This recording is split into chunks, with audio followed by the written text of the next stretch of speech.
Pois é, chegou o dia. Hoje a Cidade do Rock ganhou vida. Eu me lembro assim que a gente foi convidado para visitar o Rock in Rio quando não existia nada, né? A gente fez uma visita no terreno assim, só com essa terra aqui, igual dessa praça. E é impressionante o poder que o Medina teve de, em pouco tempo, transformar aquilo num local para shows. Meio-dia em ponto. Ainda faltam 6 horas para o primeiro acorde. E o gramado do Rock in Rio vive seu último momento de tranquilidade. Abrem-se as bilheterias e lá vem eles. Correndo os primeiros da fila, os roqueiros que madrugaram na porta da Cidade do Rock. A impressão que eu tive foi de uma feira da Providência gigante.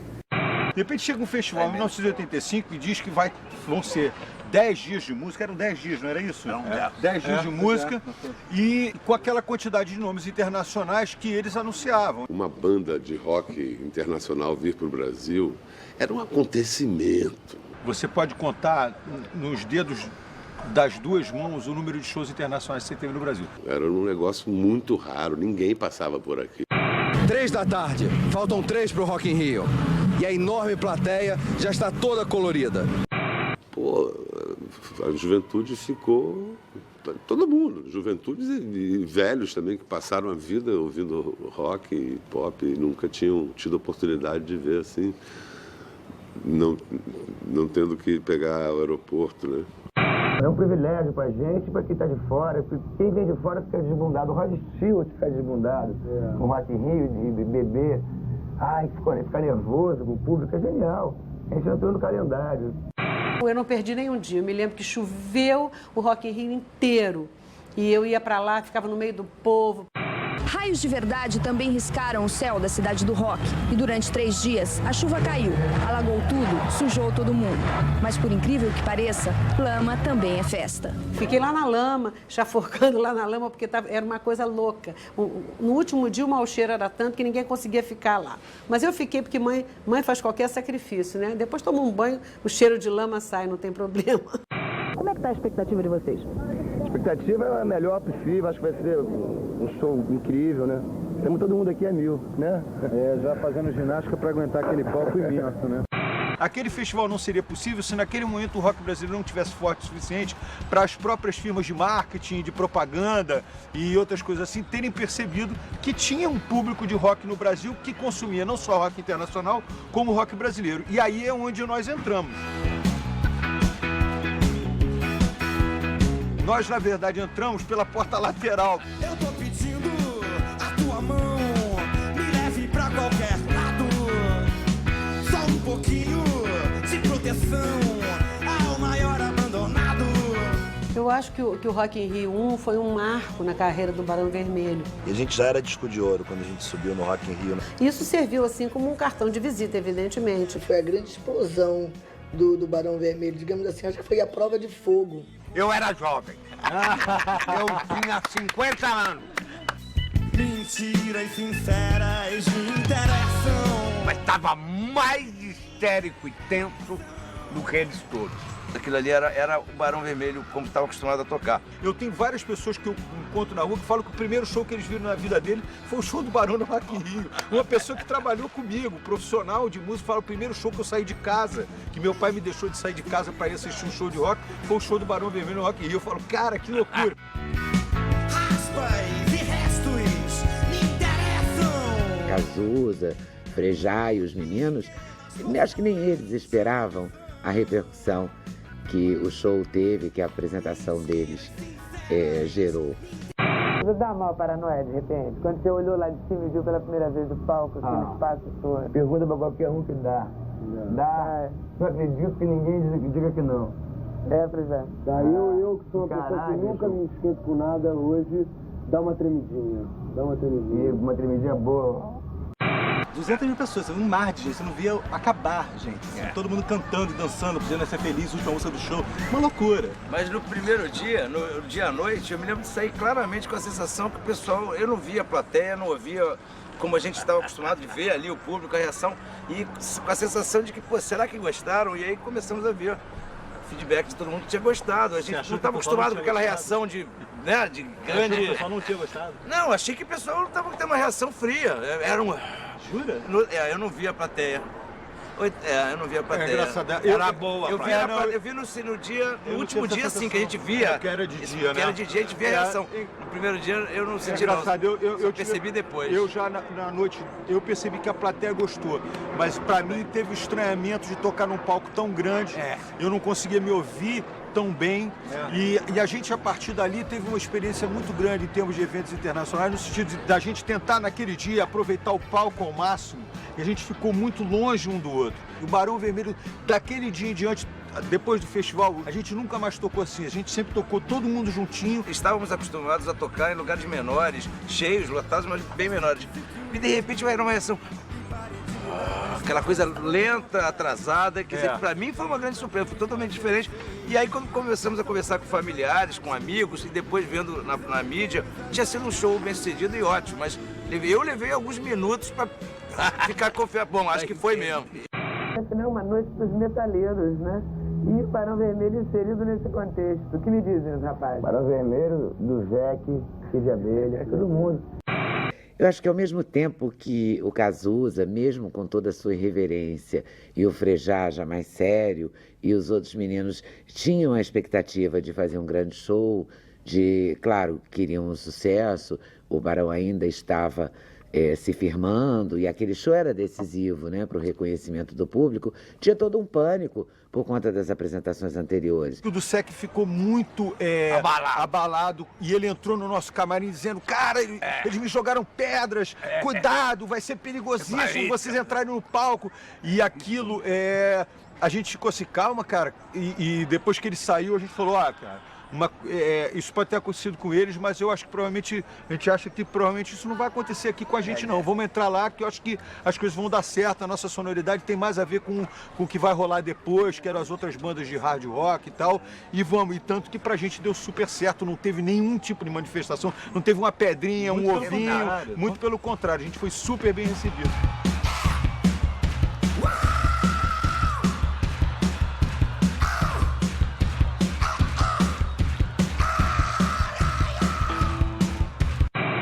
Olha, eu era heavy metal com 14 anos, convicto.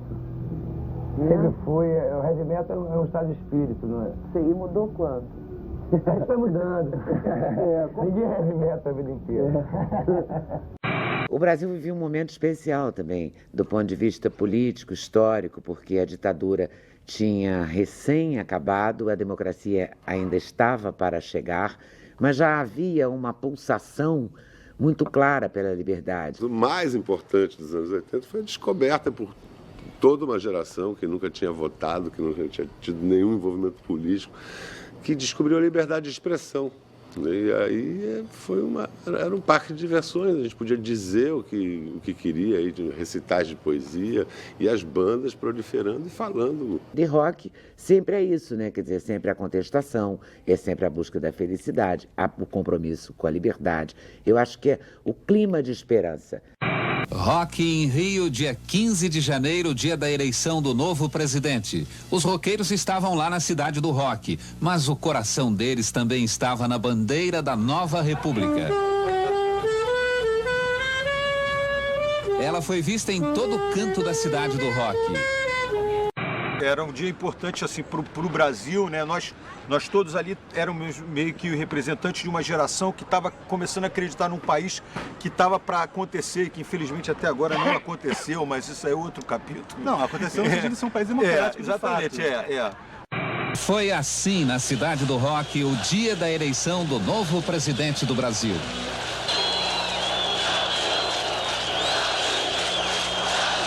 E naquela noite todos nós estávamos imbuídos daquela esperança, né? Aquela coisa maravilhosa de saber que porra, era aquela noite, tinha ganho e a gente ia subir no palco e ia poder celebrar isso com aquele público, que era um público que era mais ou menos da nossa geração, né? Então, por exemplo, eu tô de verde e amarelo naquela noite, eu jamais usaria um figurino verde e amarelo, não fosse por um motivo assim de comemoração. Eu também quero aproveitar e dizer que o meu figurino amarelo e vermelho eu também jamais usaria pelos mesmos motivos. Inclusive eu jamais usei o meu figurino depois do Rock in Rio.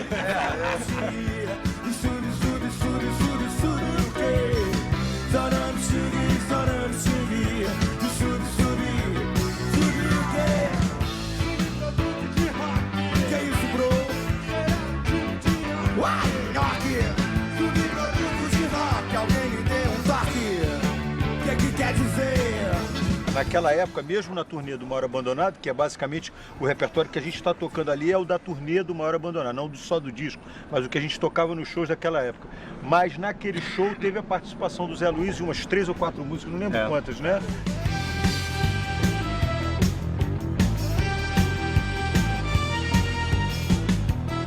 Outro dia eu recebi uma ligação do Roberto Frejach, em Nova York, me dizendo que a nossa participação no Rock in Rio com Barão Vermelho se tornaria um DVD. E assim a nova geração vai ser capaz de vivenciar isso. Quebrei vidraça, fiz a maior pirraça. Mamãe tá certo, eu fui pro fundo e não pode. E isso foi uma coisa que a gente colocou para dar um tempero diferente, né? Porque na verdade assim, dá um colorido novo dentro da sonoridade da banda num evento que era importante, vale a pena dar um capricho, botar uma cerejinha no bolo e o Zé veio a ser a nossa cereja. Our cherry. Eu adorar saber isso. Quem tá fazendo falta? Caetano, Marina, Lobão. O Lobão era um companheiro de geração da gente, que também já estava num momento bem importante, bem consistente da carreira dele, poderia estar tranquilamente dentro do elenco daquele festival, mas não foi chamado. Quem fez o roteiro do show foi o Guto Goff. E o roteiro do show eles incluíram Mal Nenhum, que era uma música do Cazuza com o Lobão, que era inédita. Agora é o seguinte, eu vou cantar uma música, uma balada, lenta. Numa boa, depois vem rock and roll pra caralho. É uma música minha e do Lobão, que é um cara que devia estar aqui, que não tá e que... é uma homenagem. Vocês gostam do Lobão ou não, né? Gostam? Vamos ouvir? Foi bacana, acho que foi importante estarmos ali representando, citando o Lobão, como o Cazuza cita. O Cazuza era um cara que sempre me defendeu. Eu sempre tinha no Cazuza uma pessoa sempre que era o meu porta-voz para determinadas áreas de atuação, assim, que eu não tinha muita penetração. Então, eu fico feliz em saber que ele me defendeu. Me deixem lixo acuado por um inimigo imaginário. Isso é uma coisa que era típica dele, sabe? Em outras ocasiões ele veio a minha defesa, como eu vinha a defesa dele também. E são coisas assim coisas de amigo mesmo, né? E ele era um amigo muito fiel, ele adorava o Lobão e todos, ele era um amigão mesmo, fiel a todos eles. Eu não posso causar mal nenhum, a não ser a mim mesmo, a não ser a mim. E eu me lembro que eu e o João ainda dissemos para assim, mas Cazuza, você vai cantar uma música inédita, vocês vão ser vaiados, ninguém conhece, para 200 mil pessoas. A gente achava que ia ser uma Imagine, assim, John Lennon cantando Imagine. E foi o efeito contrário. O mundo ia mudar a partir de mal nenhum. O mundo desmudou. Acho que é legal, a personalidade da banda já ali cedo, com alguma ingenuidade de retorno, como a plateia reagiria, mas afirmando marcar a posição, exatamente. Né? A gente, na cabeça da gente, garoto, já tinha outras ilusões e tal, mas é isso aí. O refrão, exatamente. De uma música que acabou de ouvir. Repetição é aquela coisa, é meio débil mental, mas é genial, porque tem que puxar, né?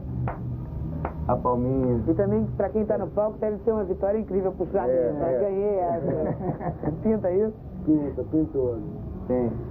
Eu não fui no camarim porque o Cazuza, ele era filho único, tinha horror desse negócio de dizer filhinho da mamãe, coisa que ele não era filhinho do papai, era filhinho da mamãe, né? Inclusive porque o pai dele era dono de uma gravadora, então ficava uma coisa muito desagradável. O João respeitava isso.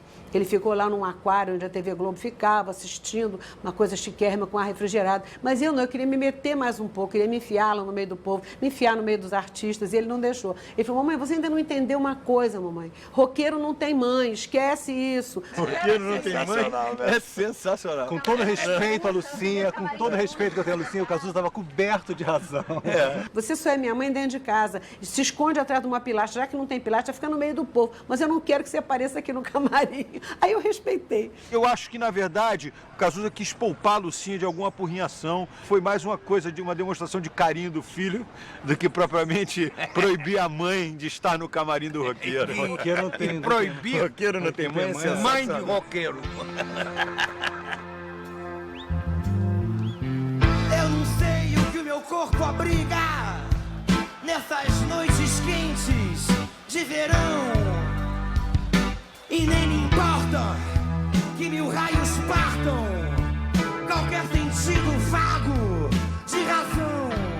vocês vendo as gravações da época, o registro do próprio Rock in Rio, você vê um Cazuza ali que ainda é um diamante abrutalhado. Eu estou perdido, sem pai nem mãe, bem na porta da tua casa, eu estou pedindo a tua mãe para dar do braço, eu digo, gente, esse garoto foi tão bem criado, tão amado, tem pai, tem mãe, como é que ele canta que está perdido sem pai nem mãe? Como eu estudei com Cazuza desde sempre, quando a gente estava no primário, teve como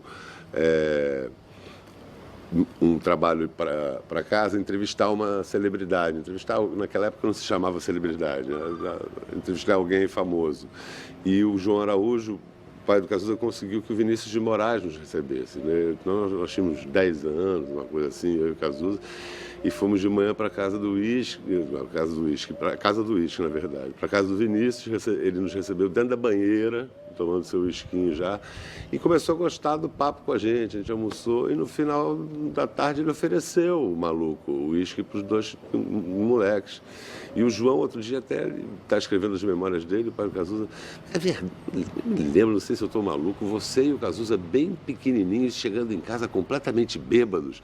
Eu falei, não, é verdade, João, foi você que nos arrumou uma entrevista com o Vinícius, e o Vinícius nos apresentou a melhor invenção da Escócia. Mais uma dose, é claro que eu tô afim. A noite nunca tem fim, baby, por que a gente é assim? 2 coisas se manifestavam muito claramente no universo escolar da personalidade do Cazuza. Uma sensação de impertinência, ele não se sentia pertencendo àquele universo da escola e se colocava numa posição marginal, até superior, digamos assim, com relação aos outros alunos, pela inteligência acima da média que ele tinha e pelo temperamento desconfiado e anticonvencional, antiburguês que ele sempre teve. E o talento artístico que se manifestava, seja na hora da aula de redação, que ele escrevia brilhantemente, mas principalmente nos desenhos. Ele desenhava muito bem, e fazia desenhos de cidades e países imaginários, mapas complicadíssimos, e desenhava a população desse lugar. E a população desse lugar, mulheres deliciosas, assim, gostosérrimas, super bem desenhadas. Se ao menos me engole, mas não me mastigue assim. Já estava assim no começo do fim da nossa primeira etapa. Dava muito trabalho a banda, né? O Cazuza era estrela mesmo, assim. E eu acho que ele já estava se sentindo apertado. Sei lá, 5 meses depois, 6 meses depois, o Cazuza iria sair da banda. Então já não estava mais cabendo, assim. No início ele precisava aquela segurança da banda, do rock and roll, da música, na mixagem da música tão alta quanto a voz, essa linguagem bem rock mesmo. Mas ali já estava parecendo que ele ia ser mais do que um cantor de uma banda de rock. E desse presente o que eu fiz, todo mundo...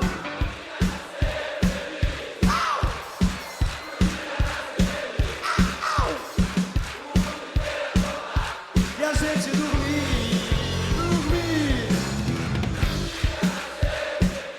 Fiquei muito orgulhosa deles, um bando de pirralhos, e fizeram muito bonito, estão fazendo bonito até hoje, aí, inclusive o Cazuza, né? Porque eu acho que a pessoa que deixa uma obra como ele deixou não morre. Ele está aí até hoje, é lembrado, é tocado.